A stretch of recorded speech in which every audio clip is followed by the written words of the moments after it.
यहाँ तक सभी को समझ में आया? Then note it down. But now we are moving to the next topic. देखो ये हमने 4 टॉपिक्स कवर किए हैं. This is the last topic of the electrostatics. ठीक है, उसके बाद हम क्वेश्चंस का प्रैक्टिस करेंगे. ठीक है. Write down the definition of electrical capacitance.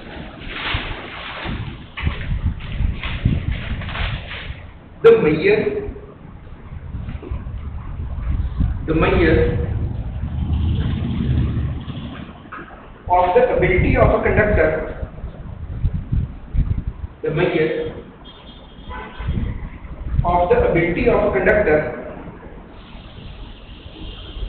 to store electric charge. To store electric charge or energy. To store electric charge or energy is known as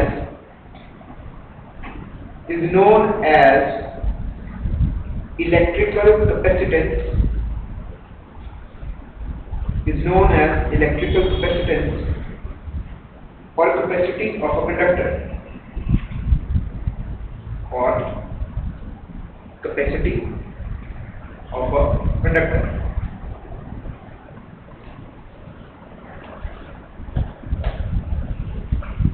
एक लाइन छोड़ के लिखो बेटा.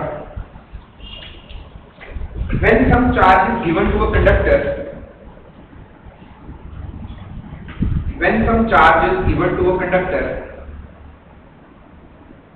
it gains some electrostatic potential.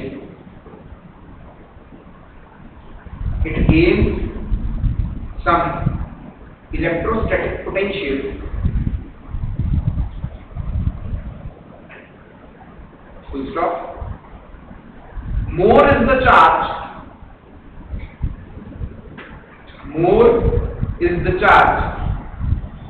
on a conductor, higher is the potential of the conductor.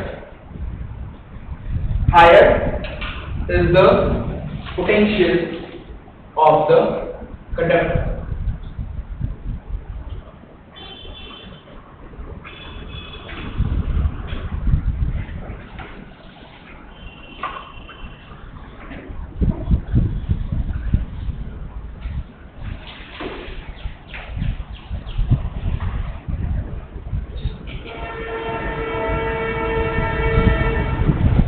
देखो बेटा,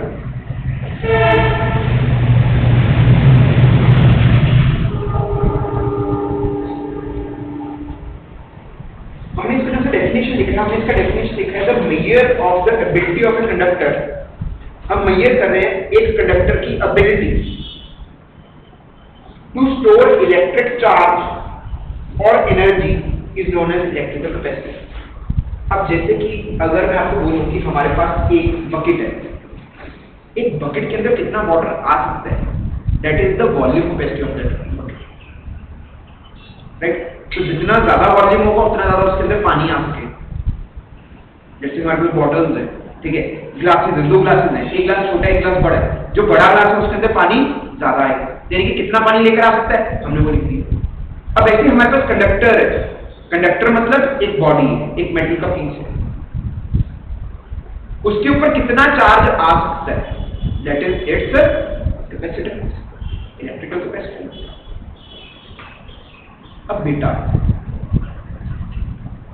सबसे पहले अभी जैसे हमने सेकंड लाइन लिखी है, सेकंड लाइन की इंग्लिश क्या बोल रही है? अगर मैं बॉडी को चार्ज दूंगा तो उसका पोटेंशियल बढ़ेगा.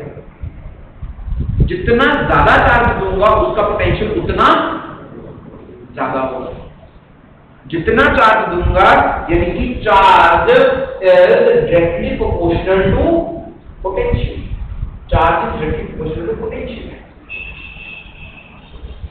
अब बेटा इस चीज का एक मतलब समझते हैं. हम छोटी क्लासेस में, कौन सी क्लासेस में? छोटी क्लास. पेयर टीचर मीटिंग में जाती थी और मैडम बोलती थी इस बच्चे का पोटेंशियल है, ये कर सकता है, ये कर सकता है, पढ़ाई अच्छी कर सकता है, कुछ बन सकता है, इसका पोटेंशियल है. राइट? तो potential is ability to do work, ability to do work. अब देखो, जब हमने इलेक्ट्रोस्टैटिक चैप्टर को स्टार्ट किया था, तो मैंने आपको क्या बोला था कि जोन सा हमारा ग्राउंड होता है, ground is at zero potential, क्यों? क्योंकि ग्राउंड को मैं, अच्छा, ground is sea of electrons, समुद्र ऑफ इलेक्ट्रॉन्स। अगर मैं समुद्र को 10 बाल्टी पानी की दे दूं या 10 बाल्टी पानी की बाहर निकाल के मैं ये नहीं कहूंगा कि समुद्र गरीब हो गया पानी से, या अगर मैं 10 बाल्टी भर दूंगा, मैं ये नहीं कहूंगा कि मैंने समुद्र को भर दिया। मेरे पानी, मेरी इमेजिनेशन में जितना पानी आ सकता है, मगर मैं उस समुद्र में भरूंगा, ना तो वो भरेगा, ना उसका लेवल बढ़ेगा, ना उसका लेवल कम, चाहे मैं समुद्र से जितना मर्जी पानी। सिमिलरली, अगर मैं इस धरती को मैं जितना मर्जी चार्ज दे दूं, अगर लेट्स मैं इसको जितने मर्जी इलेक्ट्रॉन्स दे दूं, तो ये कभी चार्ज नहीं होगी, ये न्यूट्रली रहेगी। या मैं इससे जितना मर्जी चार्ज बाहर निकाल लूं, तो भी ये बॉडी क्या रहेगी? न्यूट्रल रहेगी। तो earth is a sea of electrons, and it is neutral. If it is neutral, it is at zero potential. Earth is at zero potential, ground is at zero potential. अब हमने बोला था कि अगर किसी भी दो बॉडीज के ऊपर चार्ज आता है, चार्ज हमारे पास दो तरह का है, एक पॉजिटिव चार्ज, एक नेगेटिव चार्ज। अगर मैं एक बॉडी में से इलेक्ट्रॉन्स को बाहर निकाल लूंगा, किसको बाहर निकाल सकता हूं? प्रोटॉन्स को बाहर निकाल सकता हूं? नहीं निकाल सकता। अगर मैं बॉडी से इलेक्ट्रॉन्स को बाहर निकाल दूंगा, तो बॉडी के ऊपर कौन सा चार्ज आ जाएगा? पॉजिटिव चार्ज आ जाएगा। और अगर मैं एक पर्टिकुलर बॉडी को इलेक्ट्रॉन्स दे दूंगा, एक्सेस ऑफ इलेक्ट्रॉन्स, बॉडी के पास कौन सा चार्ज आ जाएगा? नेगेटिव चार्ज आ जाएगा। एक्सेस इलेक्ट्रॉन्स के कारण बॉडी के ऊपर कौन सा चार्ज आता है? नेगेटिव। और डेफिशिएंसी ऑफ इलेक्ट्रॉन्स के कारण कौन सा चार्ज आता है? Positive charge. और हमने बोला था कि जिस बॉडी के ऊपर पॉजिटिव चार्ज आएगा, उस बॉडी को मैं क्या बोलूंगा? हायर पोटेंशियल या lower potential? Positive means high potential या low potential?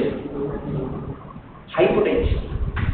Positive is high potential and negative is, जब पॉजिटिव को पॉजिटिव पोटेंशियल बोला और नेगेटिव को माइनस में पोटेंशियल बोला ना भाई, उसका पोटेंशियल का हमने फॉर्मूला निकाला था, वो के के ऊपर आ रहा है। पॉजिटिव चार्ज के कारण पोटेंशियल क्या है?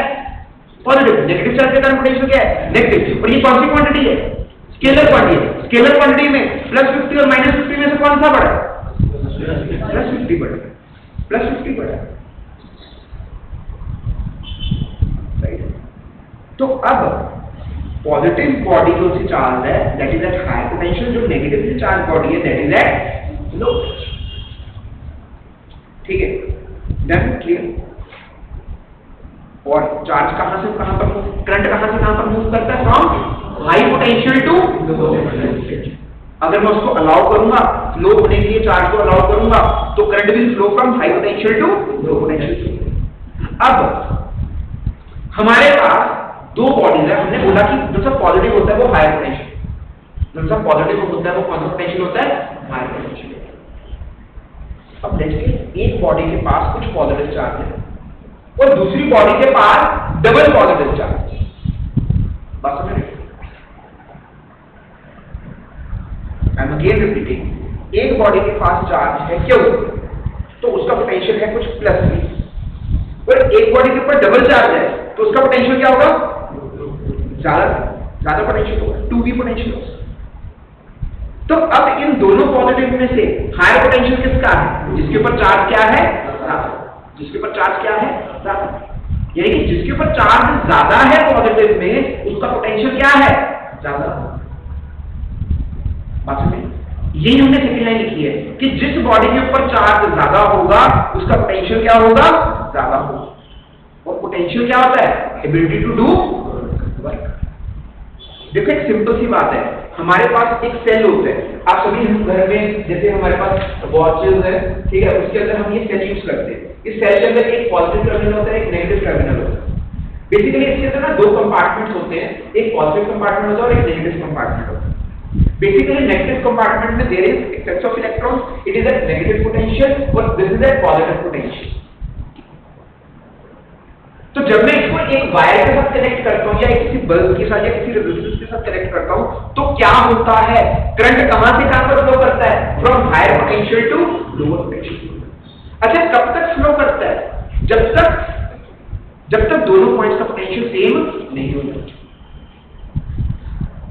देखो जब तक इसमें लेट्स मैं बोलता हूँ कि यहाँ पर चार्ज है और यहाँ पर चार्ज यहाँ पर आ रहा है, करंट यहाँ से यहाँ पर, करंट तब तक मूव करेगा जब तक ये पॉजिटिव इसके ऊपर डेफिशिएंसी ऑफ इलेक्ट्रॉन्स रहेगा, इसके पास एक्सेस ऑफ इलेक्ट्रॉन्स रहेगा, तब तक चलेगा।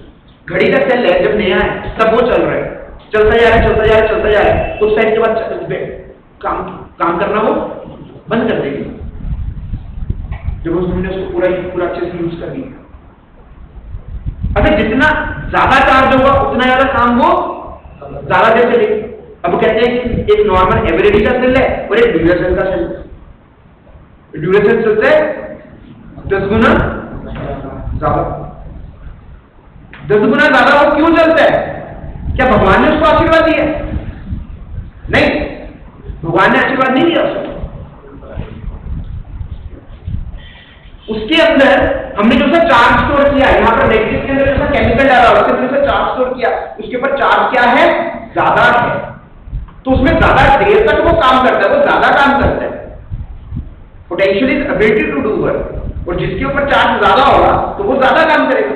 अब जिसके पास ताकत ज्यादा है, अब जैसे यहाँ पर मैंने बोलूं कि यार एक टास्क देते हैं जैसे रोडिंग में देते हैं ना, कि यहाँ पर हमने ब्रिक्स रख दी है, ठीक है, और यहाँ पर जैसे ब्रिक्स का ढेर लगा हुआ है और 2 बंदों को बोल दिया कि यहाँ से ब्रिक्स को उठा के वहां पर रखनी है, और जो मैक्सिमम ब्रिक्स को रखेगा वो जीतेगा। अब एक पतला सा बंदा है और एक टकरा बंदा, 2 साथी है हमारे पास, ठीक है। अब जनरली बोल सकते हैं देखने में कौन ज्यादा ब्रिक्स को रख देगा, कौन ज्यादा ब्रिक्स को रख देगा? जो तकड़ा है ना, सही है ना बात, राइट? सिमिलरली 2 सेल्स है, ठीक है, ड्यूरेशन का, एक एवरेज का, ठीक है। ज्यादा टाइम कौन चलेगा? जिसके पास चार्ज ज्यादा, उसका एबिलिटी टू डू वर्क ज्यादा। बात समझ में आई? अब बेटा वही चीज बोल रहे हैं कि एक बॉडी के ऊपर जितना ज्यादा हम उसको चार्ज देंगे उसका पोटेंशियल उतना ज्यादा होगा, उसका पोटेंशियल उतना ज्यादा होगा, यानी कि क्या होगा, डायरेक्टली प्रोपोर्शनल टू। अच्छा, अगर उसके ऊपर कोई चार्ज नहीं है तो बॉडी क्या है, न्यूट्रल, और अगर बॉडी न्यूट्रल है तो उसका पोटेंशियल कितना है, कितना। और अगर बॉडी के ऊपर चार्ज है पॉजिटिव तो उसका पोटेंशियल क्या है, पॉजिटिव। अगर चार्ज नेगेटिव दे दिया तो पोटेंशियल क्या है, क्लियर है बेटा? ठीक है। अच्छा, this symbol is of sine of constant of, क्या बोलते हैं इसको हटाने के लिए हमने क्या किया, that is Q is equal to एक कांस्टेंट लगा दिया, that is C, Q is equal to C, और इस C को हम क्या बोलते हैं, इलेक्ट्रिकल कैपेसिटेंस या कैपेसिटी ऑफ कंडक्टर।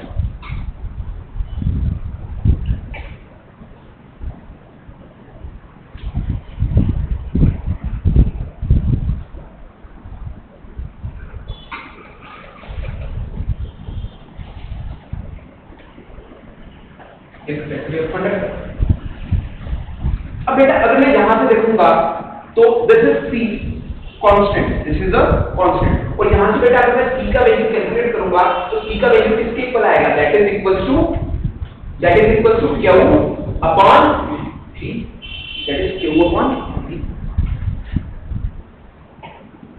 राइट। अब देखो हमारे पास एक नई क्वांटिटी है और इसकी हम कौन सी चीज डिफाइन करते हैं, एक हम इसका डिफाइन करते हैं कि ये स्केलर क्वांटिटी है या वेक्टर क्वांटिटी। तो बताओ कैपेसिटेंस क्या है, एक स्केलर क्वांटिटी है या वेक्टर क्वांटिटी है, scalar quantity. Very good, it is a scalar quantity. अच्छा, अब दूसरा चीज हम इसका क्या डिफाइन करते हैं, यूनिट। इसका यूनिट क्या है, very good, that is coulomb per volt. अच्छा, अगर मैं Q का वैल्यू 1 ले लूं और V का वैल्यू क्या ले लूं, 1 ले लूं, तो मेरे पास कैपेसिटेंस कितना आ जाएगा, 1, ठीक है। अच्छा, 1 कूलम पर वोल्ट को हम बोलते हैं 1 फैराड। ठीक है, इसका यूनिट क्या है? फैराड। ठीक है, that is 1 FARAD farad is equal to 1 coulomb upon पर 1 वोल्ट। ये पर का मतलब 1 ही होता है ना, पर वोल्ट। और इसके डायमेंशंस फाइंड आउट करो। डायमेंशंस पता है सभी को क्या होते हैं? What are the dimensions? सभी क्लासेस में हम डायमेंशंस फाइंड आउट करते हैं। What are the dimensions of? करो फाइंड आउट करो, डायमेंशंस फाइंड आउट करो सभी। What are the dimensions of C?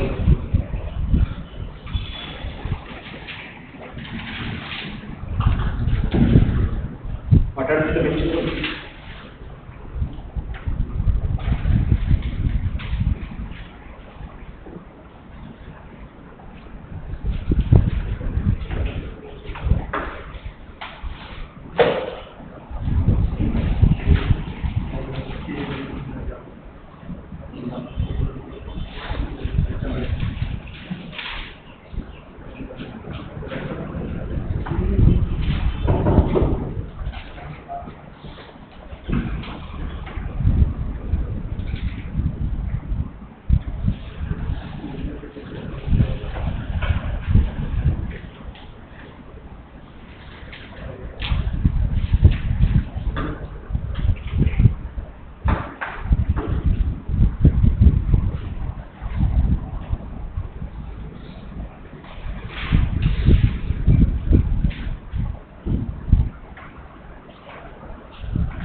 जिसने आंसर निकाल दिया उसके लिए कल चॉकलेट लेकर आऊं, किसको दिखाना?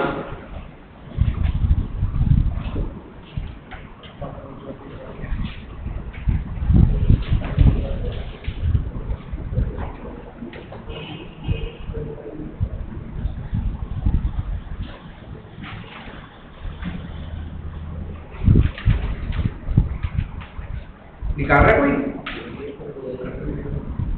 निकालिए, बोलो।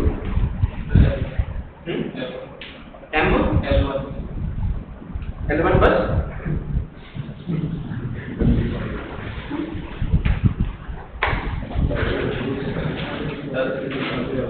क्या इसका यूनिट मीटर है?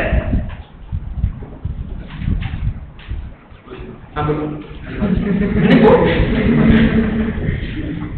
बोलो क्या आपका सही हो तेरा? M-1 हाँ हाँ हाँ L-2 सही है। E2 E का कितना है? A1 कोई गलती कर रहा हूँ।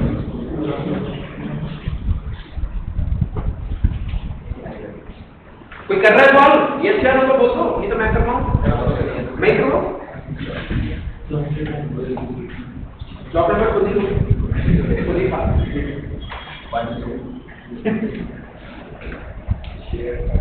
अच्छा बेटा देखो भाई, अब ये यूनिट्स निकालने सीख लो, जरूरी है, ये आना चाहिए। नॉन मेडिकल वाले बच्चों को ये तो चीज करनी आनी चाहिए, और कुछ आए ना आए ये तो आना चाहिए। ठीक है, राइट? जब जाग जाएंगे तब हो जाएगा, तब सवेरा हो जाएगा।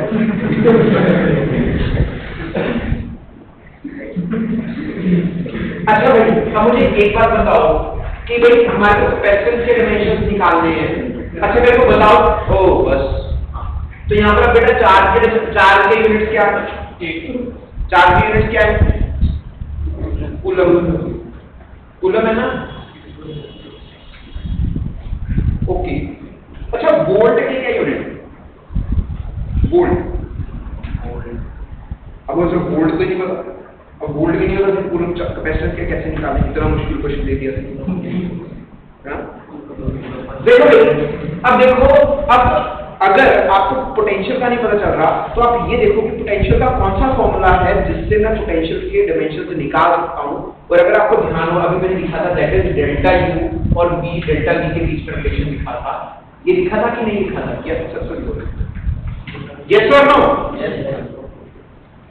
अब मुझे एक बात बताओ, इसके यूनिट क्या है? जॉल। इसके यूनिट आपको निकालने हैं, लेट्स से इसको भी लिख देता हूं, और ये क्या है? इसकी यूनिट क्या है? कूलम। तो कैन से दैट कि 1 volt is equal to 1 joule per coulomb. Yes और joule upon coulomb, joule upon coulomb. तो can say that sir voltage के यूनिट्स होंगे दैट इज जूल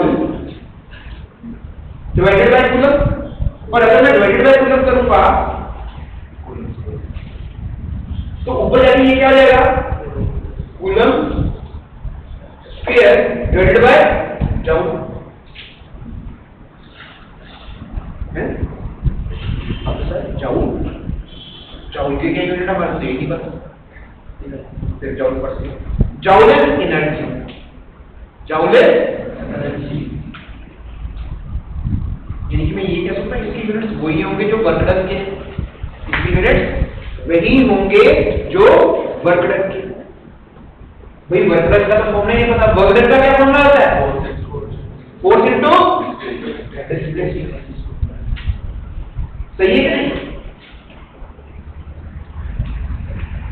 फोर्स के क्या डायमेंशन है? m l t minus 1। भाई अगर फोर्स के डायमेंशन नहीं पता तो फिर फोर्स का फॉर्मूला लिखो मास इनटू एक्सेलरेशन, वो एक्सेलरेशन का डायमेंशन नहीं पता फिर एक्सेलरेशन का फॉर्मूला लिखो v अपॉन t, फिर वेलोसिटी का डायमेंशन नहीं पता फिर वेलोसिटी का फॉर्मूला लिखो। ठीक है, ऐसे ड्राइव करते करते करते करते करते ठीक है। अब एक्सेलरेशन के डायमेंशन होते हैं lt माइनस 1 और मास के होते हैं वो, तो फोर्स के डायमेंशन क्या आएंगे? दैट इज अच्छा वर्क डन, तो यानी कि इसको मैं लिख सकता हूं that is dimensions of force into dimensions of distance divided over coulomb, coulomb square, right. अब बेटा हमारे पास कूलम, अच्छा कूलम अब मेरा ऐसा यूनिट नहीं है, करंट ऐसा यूनिट है, तो Q is equal to Q I is equal to Q upon T and Q is equal to IT। तो Q के क्या डायमेंशन है? दैट इज करंट का डायमेंशन क्या है? A और टाइम का डायमेंशन है T, that is Q is equal to AT, right.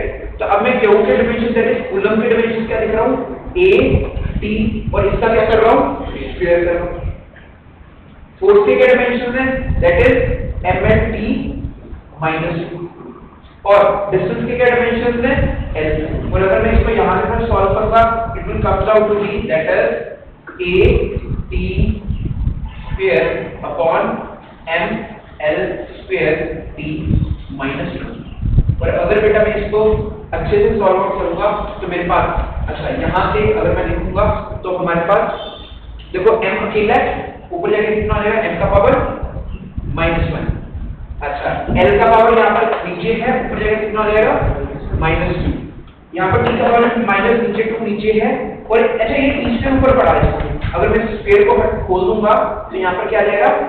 a square t square, तो ये t स्क्वायर ऊपर जाके ये हो गया, तो नेक्स्ट कितना आ गया? t का पावर 4 और a का पावर कितना आ गया? 2। These are the dimensions of capacitance, these are the dimensions of capacitance। भाई अब स्टार्टिंग से लेकर वहां से लेकर ये सारी चीज को नोट आउट करो, और ये इंपॉर्टेंट है, ये सभी पॉइंट्स इंपॉर्टेंट है।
लिखिए बेटा सभी।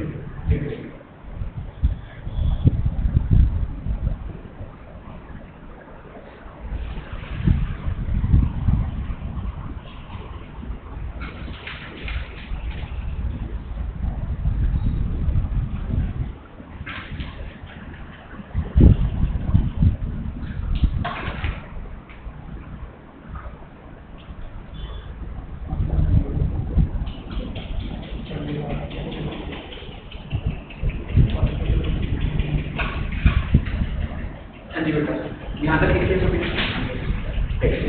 अब बेटा आप एक फॉर्मूला दोबारा से लिखो, that is C is equal to Q upon V, और इसका डेफिनेशन हम इसको अकॉर्डिंग टू कैपेसिटेंस पे एक और डेफिनेशन लिखेंगे, that is in other words electrical capacitance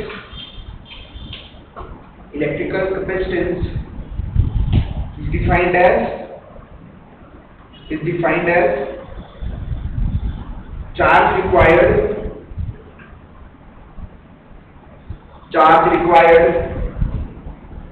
to raise its potential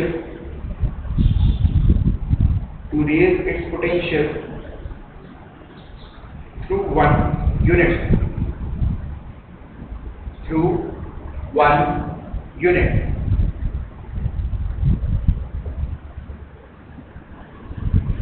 और इसमें आप बेटा देख सकते हो कि बेसिकली मैं कैपेसिटेंस को कैसे डिफाइन कर रहा हूं कि अगर बेटा मैं if I will take potential, अगर मैं बॉडी का पोटेंशियल 1 वोल्ट करता हूं, ठीक है 1 वोल्ट करता हूं, तो 1 वोल्ट पोटेंशियल करने के लिए मैंने V का वैल्यू 1 कर दिया।